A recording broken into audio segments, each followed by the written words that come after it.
Hello दोस्तों, आज का मेरा वीडियो कुछ अलग है। मैं आज आपको अल्केमिस्ट किताब के बारे में बताने वाली हूँ, जिसकी सर्वश्रेष्ठ बिक्री हो चुकी है और उसको पॉलो कोएल्हो ने लिखा है। अगर आपको मेरा ये वीडियो अच्छा लगे तो आप लाइक कीजिए और हमारा चैनल सब्सक्राइब कीजिए। सैंटियागो नाम का लड़का भेड़ियों के झुंड के साथ एक पुराने चर्च में आ जाता है और वो वहाँ पे रात गुजारने की बात पक्की कर देता है। उस रात वो वही सपना देखता है जो उसने एक हफ्ते पहले देखा था। वो उसके भेड़ियों के साथ बोलता रहता था।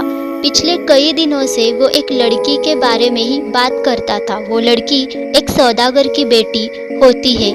पिछले साल जब ये लड़का उस सौदागर के पास जाता है तब वो लड़की से मिलता है। वो दोनों तब बहुत सारे बातें करते हैं। अब वो उसी गांव में जाने वाला है जहाँ पे वो लड़की रहती है। उस गांव का नाम एंडालुसिया होता है जो स्पेन में है। उस लड़के का दुनिया देखने का सपना होता है और इसलिए वो चरवाहा बन जाता है और वो इसी सपने के साथ हर रोज जीता है। एंडालुसिया जाते वक्त वो एक बूढ़ी औरत को मिलता है उसके सपनों के बारे में पूछने के लिए। वो औरत उसे खजाने के बारे में बताती है जो कि इजिप्शियन पिरामिड्स के यहाँ होता है। जब वो लड़का एंडालुसिया जाता है वहाँ पे वो एक बूढ़े आदमी को मिलता है जो कि सेलम का राजा होता है। वो आदमी उसे खजाने के बारे में बताता है और उसे 6 भेड़िया भी मांगता है और वो उसे चिन्हों का पालन करने के लिए कहता है। वो उसे 2 पत्थर देता है, उसमें से एक उरीम और दूसरा थमीम होता है। उसके बाद सैंटियागो एक दुकान में चला जाता है। वहाँ पे उसे एक दोस्त मिलता है। सैंटियागो उसे सब पैसे दे देता है जो उसे बूढ़े आदमी ने दे दिए होते हैं भेड़ियों के बदले, पर वो दोस्त उसे धोखा देता है। पैसे कमाने के लिए और इजिप्ट जाने के लिए वो एक क्रिस्टल व्यापारी के दुकान में 1 साल काम करता है। उसके बाद वो भेड़िया खरीदने के बारे में सोचता है, पर उसके बाद वो अपने सपनों के बारे में भी सोचता है और वो इजिप्ट के लिए निकल पड़ता है। वहाँ पे उसे एक अंग्रेज मिलता है जो कि अल्केमिस्ट से मिलने के लिए अल्फायम जाना चाहता है। वो सैंटियागो से कहता है अल्केमिस्ट अल्फायम में रहता है और लोग कहते हैं कि वो 200 साल का है। वो किसी भी धातु को सोने में बदल सकता है। सैंटियागो और अंग्रेज ऊँट खरीदते हैं और इजिप्ट के ओर बढ़ते हैं एक कारवां के साथ। इजिप्ट जाने के लिए उन्हें सहारा रेगिस्तान से गुजरना पड़ता है। वो कारवां एक शादवल पे रुकता है। वहाँ पे सैंटियागो एक लड़की से मिलता है जो वहाँ पे रहती है। उसका नाम फातिमा होता है। वो उसे अल्केमिस्ट के बारे में बताती है। उसके बाद अंग्रेज अल्केमिस्ट को मिलने के लिए चला जाता है, पर सैंटियागो उस लड़की के प्यार में पड़ जाता है। उस रात उसे लगता है कि बड़ी सी सेना शादवल पे आने वाली है युद्ध करने के लिए। वो वहाँ के मुखिया को ये बात बताता है। उसके बाद वो अल्केमिस्ट से मिलता है।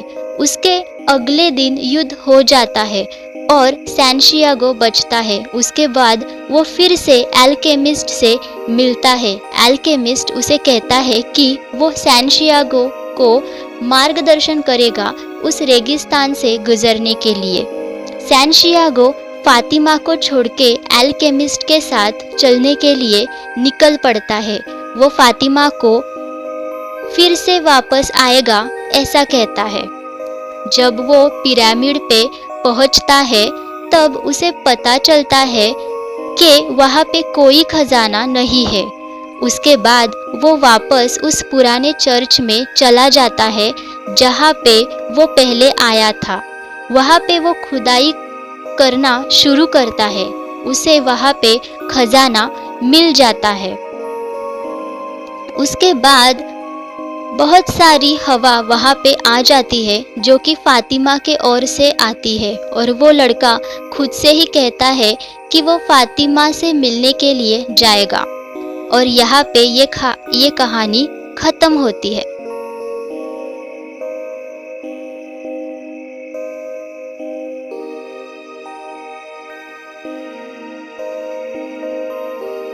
मेरे हिसाब से इस कहानी का सार यही है कि पहला, कोई भी चीज़ कठोर परिश्रम करने के सिवा नहीं मिलती है। सभी को कुछ ना कुछ देने से पहले भगवान उसे किसी ना किसी मुसीबत में डाल देता है, उसकी परीक्षा लेने के लिए। सैंशियागो के साथ यही हुआ था। उसे खजाना वही पुराने चर्च में मिला जहाँ पे उसने उसका सपना देखा, पर मुख्य उद्देश्य ये है कि उसे सभी चीज़ों की जानकारी मिली।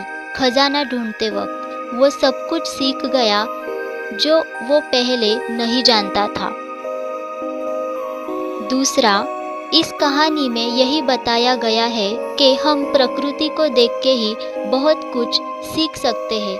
हमें शब्दों का इस्तेमाल ना करते हुए भी सीख सकते हैं।